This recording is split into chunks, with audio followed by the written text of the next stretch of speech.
Hey, Kyle, you still haven't finished this at all? My boss, Henry, threw a document at me while I was composing an email. What?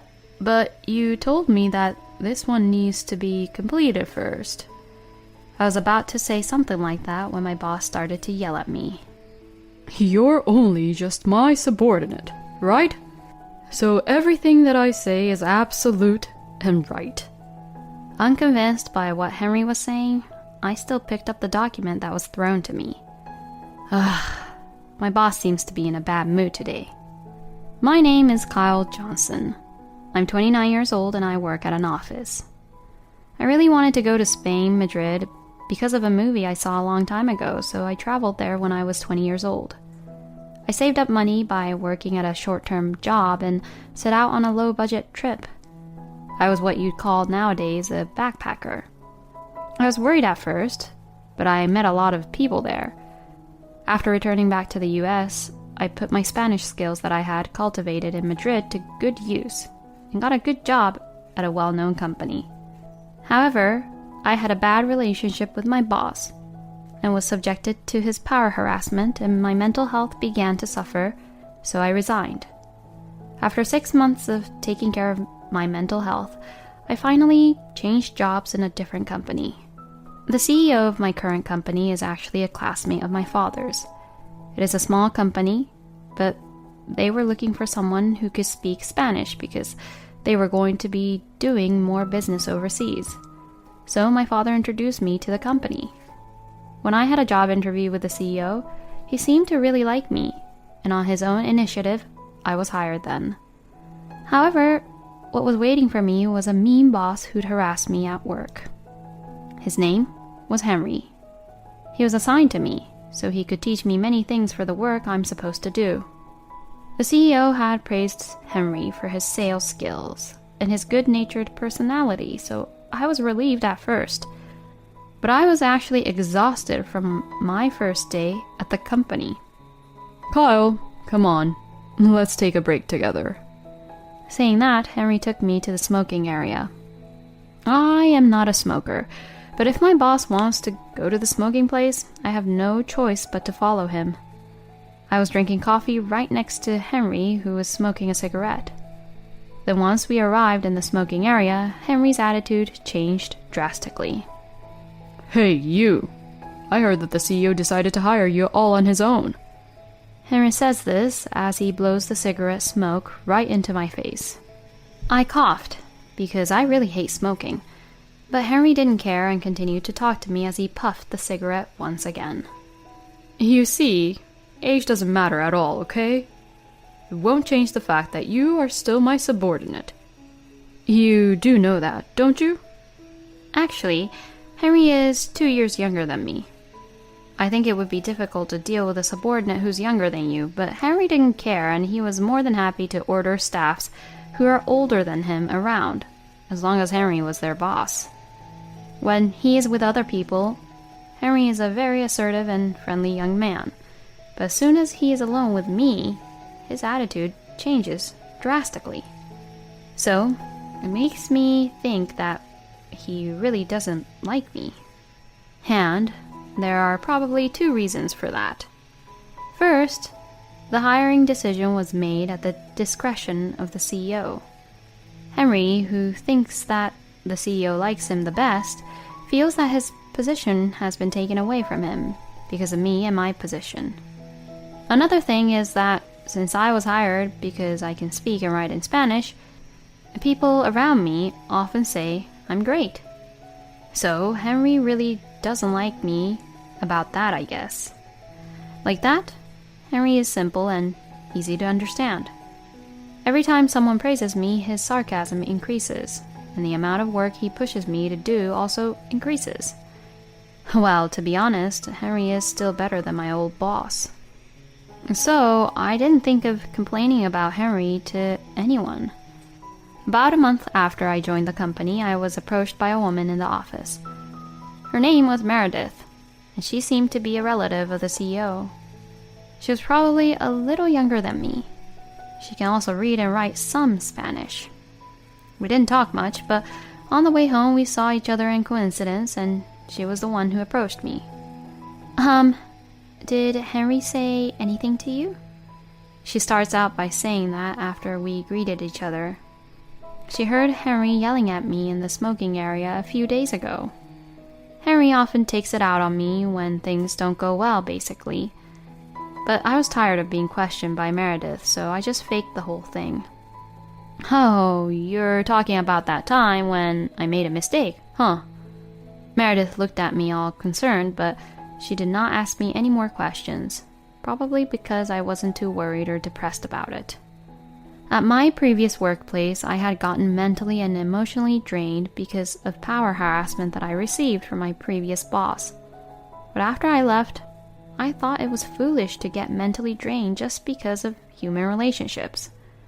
So when I changed jobs here, I decided to let the negativity not let it get to me and push any negativity away as much as possible, so I didn't worry too much about Henry. Meredith and I got to talk more since we rode on the same bus to go home, and the conversations with her flowed very smoothly. Since then, Meredith and I became friends little by little. Sometime later, while I was working at my desk, Henry, who had been out on a sales trip, returned and said to the employees in the office, "This year's company trip will be to Spain, Madrid." As Henry was saying this, the CEO came in. He said that since the company was making more profits this year compared to the other years, he decided that it'd be fine for all of us to go overseas for the first time as a company trip. The CEO then told Meredith and I to split the arrangements for flights and booking for hotels. So I told Meredith this, saying, "I know of a hotel, so I'll check if we can book that hotel." Then, on the day of the company trip, when I arrived at the airport, I saw that everyone had already arrived and gathered at the airport. As I was about to go to the location to meet up everybody, someone suddenly grabbed my arm. I turned around and saw Henry pulling my arm. "Hey, are you going to the trip too?" He says to me as he looks down on me. Huh? What, is there a problem? When I said that, Henry grinned and said, "Here's your ticket," as he holds out my plane ticket. But when I tried to get the plane ticket from him, he tore it up and threw it away. I was standing in a place where it was hard for everyone who was at the place where we're all supposed to meet up to see what was actually going on. So no one would even know I was actually at the airport.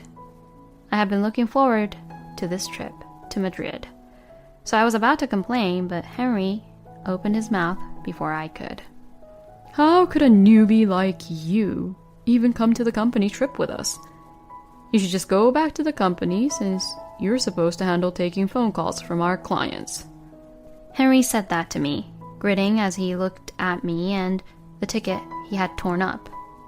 "You're annoying. You're being really cocky.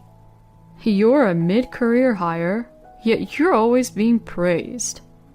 And on top of that, you're getting along so well with Meredith. I mean, what's with your deal, huh?" Does Henry have some kind of grudge against me? I was dumbfounded by his elementary school level thought process, and Henry says, "I'll tell the people that you're not participating because you have a fever," as he stomped off, leaving the tickets that were torn on the floor. I had come all the way to the airport, and it would have been a shame for me to just go back to the company. I love Madrid, and there are places I also want to go. So I decided to have my ticket reissued. I didn't want to be seated too close to Henry, so I used the miles I had been saving up when I was a backpacker to use them someday and changed my ticket to business class. Economy and business class have different entrances to get it onto the plane, and business class gets to leave first when it arrives in Madrid. So there was almost no chance of meeting up on the same flight. And many hours later, I received a call on my phone. When I answered, it was Henry on the other end. "Hey, what's going on? We finally got to the hotel, and now the hotel manager here is saying that we all can't stay the night if you aren't there." He yells at me as soon as I pick up the phone. So you better explain the situation to the hotel manager yourself. Henry's voice gets distant as he says this. I guess he is now handing the phone over to the hotel manager. And what I hear is Henry's voice and the hotel manager's nostalgic voice. If Kyle is not here, you all cannot stay with us. I hear the hotel manager explaining in English with a little bit of accent. It was the voice of the manager of the hotel who had taken well care of me when I was in Madrid. This hotel is one that is not in any travel magazines and is known only to those who knows. I was introduced to this hotel through a local acquaintance when I was a backpacker, and I liked it so much that I stayed there for many nights. This time I made the reservation and I am planning to stay there too. The manager of the hotel does not usually take group guests, but he gave me a special permission because I was introduced to the hotel. However, when Henry and my colleagues arrived, I was not there in the group. In foreign countries, you have to show your passport as an identification to stay at the hotel, and it is important to know who had booked the hotel rooms. As for the manager, I guess he refused the reservation since I wasn't there. Then again, Henry was yelling at the hotel staff, even though they couldn't understand a word he was saying, so maybe the hotel side considered him to be someone dangerous. And just then, I arrived at the hotel as well. One of my colleagues who was in front of the hotel saw me and was surprised. Oh, Kyle, what's going on? Then I heard a voice call out my name. Kyle! It was the hotel manager. I ran up to him and greeted him in Spanish. When the manager told me what had happened, it was exactly what I had expected. When the manager asked why I was not there, no one could answer because no one understood Spanish, and Henry started yelling at them in English. So the hotel manager repeatedly told him in broken English that he could not let them all stay if I was not actually there. Meredith could speak some Spanish, but I guess it was difficult for her to talk really fluently in a long conversation. And that was when Henry finally called me. Kyle, by the way, why are you here? Didn't you have a fever? I was wondering what to say when Meredith said that to me, but Henry flew in and began to verbally abuse me. Can't you at least arrange a hotel properly? You're the reason we're stuck here. You really are useless, huh? The other employees looked at Henry in surprise, since usually he'd act all kind and nice. I had kept my mouth shut until now, but I was indeed angry and made up my mind to expose Henry's true nature. Actually, I went to the airport in the morning, but just before getting to the place where we all were supposed to meet up, Henry came over to me and did this to me. I pulled out the ticket that Henry had ripped up from my pocket. Excuse me? Henry did that to you? Meredith says, but Henry began to yell at me. Stop talking nonsense. Then Meredith began to say something as if she remembered about something. Come to think of it, when I was handing out tickets in the morning, Henry, you took Kyle's ticket as well, right? You said that you'd take care of the cancellation with the airplane carrier since Kyle couldn't go. I'm not used to flying, so I left everything for Henry to handle it, but is that Kyle's ticket? Henry clammed up, so I quickly opened my mouth. Yeah, that's right. I was actually going to go to the meeting place, but I decided not to because I didn't want to ruin the fun atmosphere of everyone. But I wanted to come back to Madrid too. So I reissued the ticket and switched to business class. This is how I came to this hotel too. I explained as I hugged the hotel manager. Then the CEO, who was not at the scene, appeared. Meredith then said this angrily. CEO, you are late. Really, you have always been so carefree in moments like this. Indeed, the CEO is a man of his own pace, but no one could say anything. And since Meredith, a relative of the CEO, said so, everyone began to nod in agreement. Then Meredith explained the current situation to the CEO. So the CEO began to question Henry about it. Henry, is this all true? But to this question, Henry did not answer. So I played an audio on my phone. It was a conversation at the airport Henry and I had, before we all departed. When Henry said, Are you going to go? To me? I had a bad feeling about it, so I quickly activated the voice recorder on my phone in my hand. Since it was only an audio, I couldn't make out that he had ripped up the ticket, but Henry's harassment was being played over the audio, and the other employees whispered of some gossips. When the audio ends, Meredith says, "I saw Henry yelling at Kyle." And the other employees began to talk more and more. "Oh, me too." I asked Kyle about it, and he said he just made a mistake. Henry thought he was doing it where no one else was, but it would be impossible to hide everything in such a small office. Everyone testified little by little, and it was discovered that it was not my fault, but that Henry had been yelling at me because he was just being grumpy or moody. Henry turned pale but went against it and tried to defend for himself. No, that really was just his mistake. Hearing this, I just have had enough. Besides, I wanted to punish him somehow for this incident, so I quickly opened my mouth. "Well then, when did I ever make a mistake? I don't remember me making any mistakes, although you did force your mistakes onto me. Besides, I do a lot of work based in Spanish, so you can't point out any mistakes, since you don't understand to speak Spanish at all, right?" When I said this, Henry's face turned red. "Henry, you feel inferior about not being able to speak Spanish fluently, don't you? But that doesn't mean you can just bully me like that, you know? I'm the one who made the effort, so that's why I can speak and write Spanish fluently. So why don't you study, Henry, before you start bullying or making fun of other people?" To this, the other employees nodded. Then the CEO said, Henry, Kyle is right. Besides, if what he says is true, you could be sued for power harassment. Did you really do that? But Henry looked down and shook his head like a child. I was taken aback by Henry's attitude. Then Meredith interrupted. "I saw it happen several times. I had no idea that Henry would do something like that." I could hear the employees whispering and gossiping. Then the hotel manager came to tell us that the rooms were ready. The CEO then says, "Since this is a company trip, let me think about what to do about this when we get back." And to this I nodded. I then enjoyed Madrid for the first time in a long time.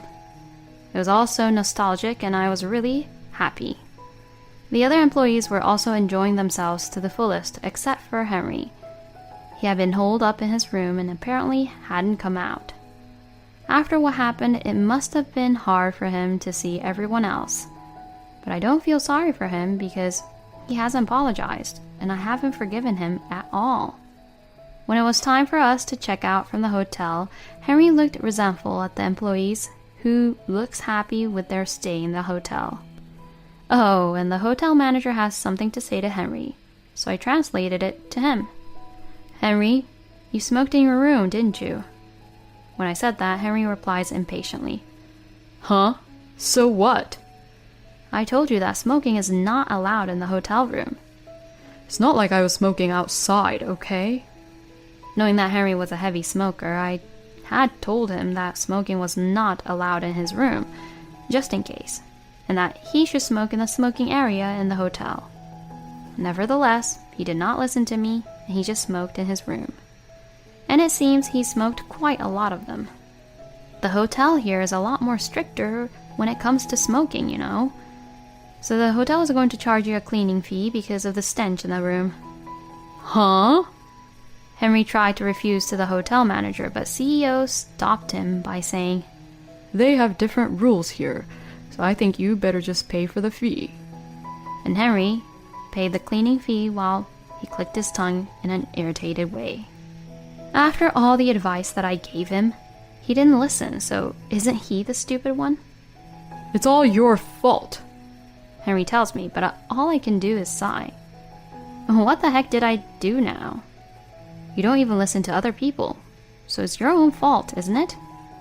And if you don't apologize for what you've done to me, I'll file a claim for power harassment.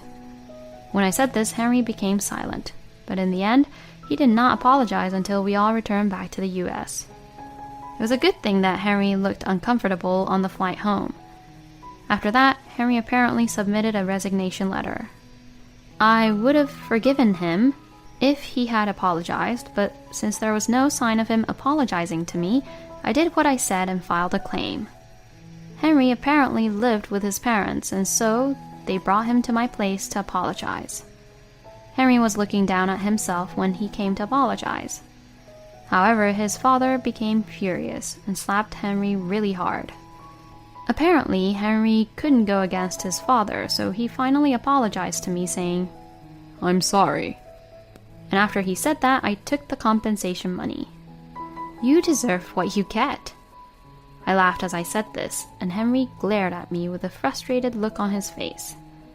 And now with Henry gone, the atmosphere in the company returned to a friendly one. I heard a rumor that Henry had been kicked out of his parents' house because he couldn't find a new job, but that had nothing to do with me anymore. Since then, I have been enjoying my work. The manager of the hotel in Madrid also told me to come back to visit him again, so I think I'll go back there sometime. Thank you for watching. I hope you enjoyed it. We look forward to seeing you again. Please subscribe to our channel.